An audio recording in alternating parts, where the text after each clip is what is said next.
राधे राधे। आज हम देखेंगे इनइक्वालिटी कैसे सॉल्व करते हैं। इसके कुछ रूल्स होते हैं, बहुत सिंपल रूल्स होते हैं। अगर आप एक बार वो समझ गए तो आप कोई भी इनइक्वालिटी का जो क्वेश्चन होता है आप इजीली उसे सॉल्व कर सकते हैं। मैंने देखा कि मोस्टली स्टूडेंट्स को यही समझने में बहुत प्रॉब्लम होती है कि इनइक्वालिटी को कैसे सॉल्व कैसे करते हैं, वेविकर मेथड कैसे अप्लाई करते हैं। वेविकर मेथड जो कि बहुत ईजी वे एक होता है इनइक्वालिटी को सॉल्व करने का, सबसे ईजिएस्ट वे वो हो गया। और ये इनइक्वालिटी को सॉल्व करने में बहुत ज़्यादा प्रॉब्लम आती है। तो हम आज इसके कुछ रूल समझेंगे कि कैसे इनइक्वालिटी को सॉल्व कैसे करते हैं किसी भी। तो उसके लिए हम कुछ चीज़ें हमें समझनी जरूरी है। जैसे मान लीजिए इनइक्वालिटी होती क्या है, जैसे अगर आपको दिया हुआ है कोई नंबर ए, ये है ग्रेटर देन, ठीक है। अगर आपको दिया हुआ है ये, मतलब ए है लेस देन बी से, मतलब ए क्या है, बड़ा है बी से, और ए क्या है, छोटा है क्या इससे, बी से। और ए इक्वल बी, ये तो हमें पता है कि ये आपस में क्या है, बराबर है। मान लीजिए कोई, मतलब यहाँ पे जो ए और बी है ना, ये कोई नंबर है, जस्ट इमेजिन, ठीक है।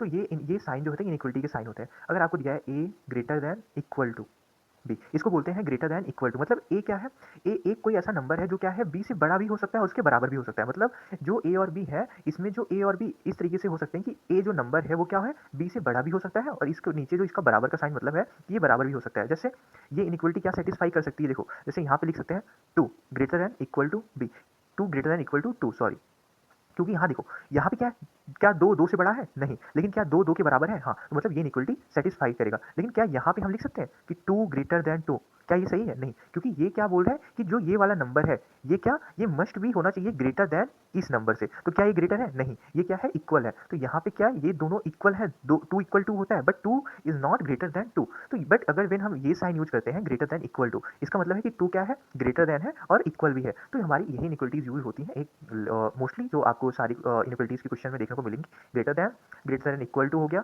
और एक आपका होता है ये लेस देन इक्वल टू। इसको इस तरीके से रिविजन करते हैं, लेस देन इक्वल टू, मतलब अगर A less than equal to B का मतलब है कि ए जो है बी के बराबर भी हो सकती है और उससे छोटी भी हो सकती है। तो दोनों कंडीशन में से अगर कोई भी कंडीशन सेटिस्फाई कर रहा है तो ये कंडीशन सही होगा। जबकि यहाँ पे एक ही कंडीशन है कि ए जो है बी से बड़ा होना चाहिए, यहाँ पे ए जो है बी से छोटा होना चाहिए। तो इस तरीके के जो इनइक्वलिटीज होती हैं, इनइक्वलिटीज में आपको एक चीज़ आपको ध्यान रखना चाहिए हमेशा। जैसे मान लीजिए ये कोई इनइक्वलिटी है आपकी दी हुई है, ठीक। तो इसमें आपको एक चीज़ हमेशा ये ध्यान रखना चाहिए, हम कोई भी नंबर बोथ साइड ऐड और सब्ट्रैक्ट कर सकते हैं। मान लीजिए कोई नंबर के है, ठीक है, हम क्या करना है, इसको बोथ साइड हम क्या कर सकते हैं, ऐड भी कर सकते हैं, सब्ट्रैक्ट भी कर सकते हैं। मतलब हम इसको इस तरीके से कर सकते हैं, ए प्लस के ग्रेटर देन बी प्लस के।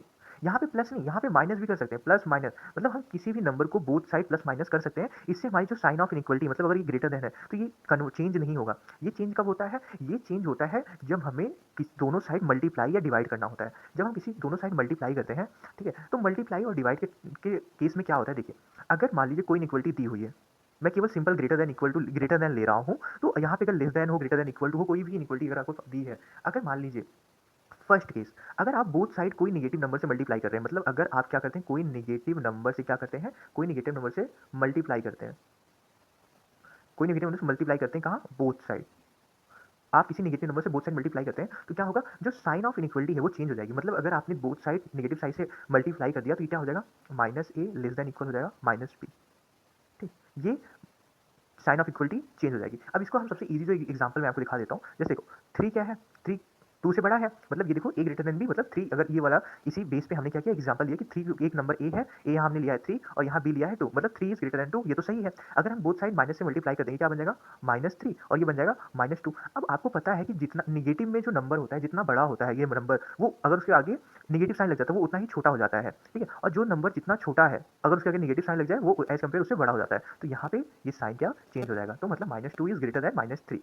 तो इसीलिए अगर हम नेगेटिव नंबर से बोथ साइड मल्टीप्लाई करते हैं तो साइन ऑफ इनइक्वलिटी क्या होता है, चेंज हो जाता है। अब दूसरा, अगर आप बोलो कि अगर पॉजिटिव नंबर से दोनों साइड मल्टीप्लाई करें तो क्या होगा। अब पॉजिटिव नंबर से अगर हम दोनों साइड मल्टीप्लाई करते हैं, ठीक है, अगर कोई भी पॉजिटिव नंबर है उसके साथ अगर हम बोथ साइड मल्टीप्लाई करते हैं, ठीक है, तो उससे क्या होगा, साइन ऑफ इनइक्वलिटी कोई भी उस पर कोई इफेक्ट नहीं होगा, वो एज इट इज रहेगी। मतलब अगर यहाँ पे हम बोथ साइड पॉजिटिव नंबर से मल्टीप्लाई करते हैं, एक पॉजिटिव के है, कोई पॉजिटिव के है, इसे हम बोथ साइड मल्टीप्लाई कर रहे हैं, ओके, तो इससे क्या होगा, साइन ऑफ इनइक्वलिटी जो है ये एज इट इज रहेगी, ये चेंज नहीं हुई। ये कब चेंज होगी, ये केवल एक कंडीशन में चेंज होगी, जब हमें बोथ साइड नेगेटिव से मल्टीप्लाई करते हैं तब ये चेंज होती है। और एक दूसरा ये कंडीशन होता है, मान लीजिए, ठीक, ये अंदर कंडीशन है, अगर एक नंबर ए है ये बी से बड़ा है, तो अगर जब हम इसका रेसिप्रोकल लेते हैं ना, रेसिप्रोकल लेते टाइम क्या होता है, इसका भी साइन ऑफ इनइक्वलिटी जो है वो क्या हो जाएगा, वो चेंज हो जाएगा। बट किस कंडीशन में, अगर जब जब क्या है, दोनों का जो है साइन है वो क्या है, आपस में क्या हो, अगर इसका और इसका जो साइन है, जैसे आप देखिए, अगर इसका दोनों साइन क्या है, अपोजिट है। जैसे अगर मान लीजिए ये दोनों का साइन क्या है, सेम है, मतलब ए भी पॉजिटिव है और बी भी पॉजिटिव है, तो इसका आप रेसिप्रोकल लो, ठीक। मान लीजिए यहाँ पे हो गया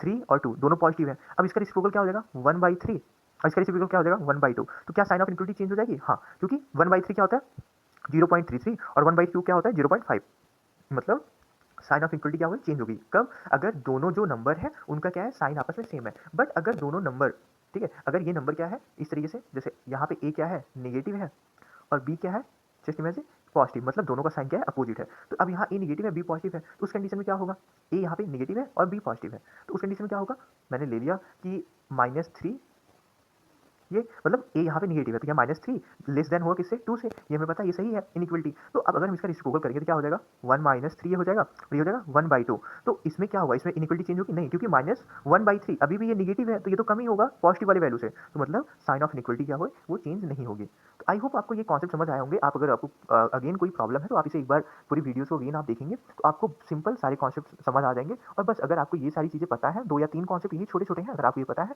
तो आप इनइक्वलिटी के कोई भी क्वेश्चन आते हैं आप इजीली उसे सॉल्व कर लेंगे। Thank you.